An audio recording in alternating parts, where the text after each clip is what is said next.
ایک بات جو اسی سلسلے میں عرض کرنی ہے، وہ بھی اپنے بزرگوں کی بات ہے، وہ یہ کہ جب آدمی کسی مسئلے پر غور کرتا ہے یا کوئی قضیہ سامنے آتا ہے تو اس میں اختلاف رائے یہ ایک ایسی چیز ہے جس کو ختم نہیں کیا جا سکتا، کیونکہ میرے والد ماجد ہم پہلے فرمایا کرتے تھے کہ جب تک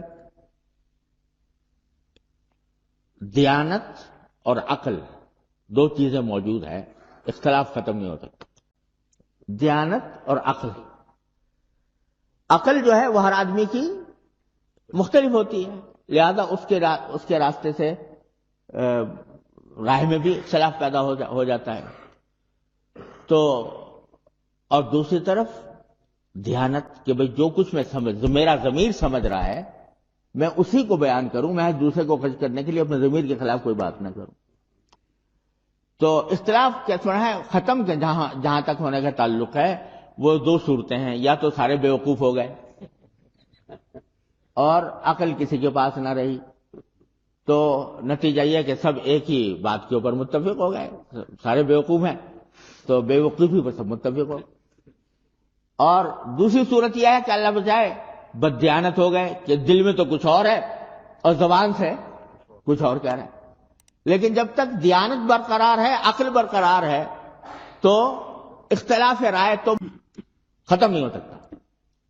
لیکن جو اصل چیز ہے، اب دیکھو صحابہ کرام میں بھی اختلاف ہوا کہ نہیں، رضی اللہ تعالیٰ عنہ مجمعین، کتنا زبردست اختلاف ہوا، فقہی معاملات میں اختلاف ہوا، سیاسی افکار میں اختلاف ہوا، لڑائی جھگڑے بھی ہوئے اور تیغ آزمائی بھی ہوئی، یہ بھی سب اختلافات ہوئے۔ اختلافات اس لیے کہ سب دیانتدار تھے اور سب سمجھدار تھے، تو رائے میں اختلاف پیدا ہو گیا۔ لیکن اس رائے کے اختلاف کو اپنے درجے میں، اپنی حد میں رکھنے کا طریقہ بھی صحابہ کرام نے سکھا دیا رضی اللہ تعالیٰ عنہ۔ لڑائی ہو رہی ہے جنگ صفین میں، حضرت ابو ہریرہ رضی اللہ تعالیٰ عنہ جو ہیں کبھی حضرت علی کے لشکر میں، کبھی حضرت معاویہ کے لشکر میں،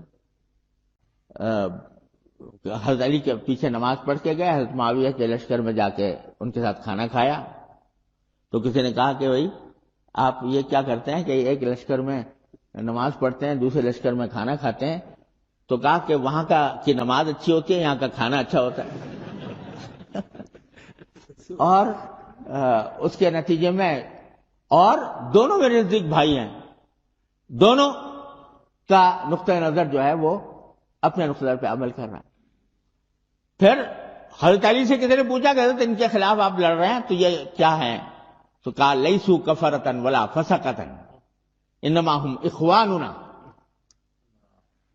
تو یعنی اختلاف ہے، لیکن اختلاف کے ساتھ، اس اختلاف کے ساتھ اس کی حد بندی بھی حضرات صحابہ کرام رضی اللہ تعالیٰ عنہ نے سکھائی۔ تو میرے والد ماجد رحمۃ اللہ کی بات نقل کر رہا تھا کہ اختلاف تو کبھی ختم نہیں ہو سکتا، اختلاف کا ایک درجہ ہے، اس کو اسی درجے میں محفوظ رکھنا ضروری ہے۔ اس سے باہر اس کو نکالا جائے گا تو اس کے نتیجے میں وہ فساد پیدا کرے گا، اس سے کوئی امت کی اصلاح کا راستہ نہیں نکلے گا۔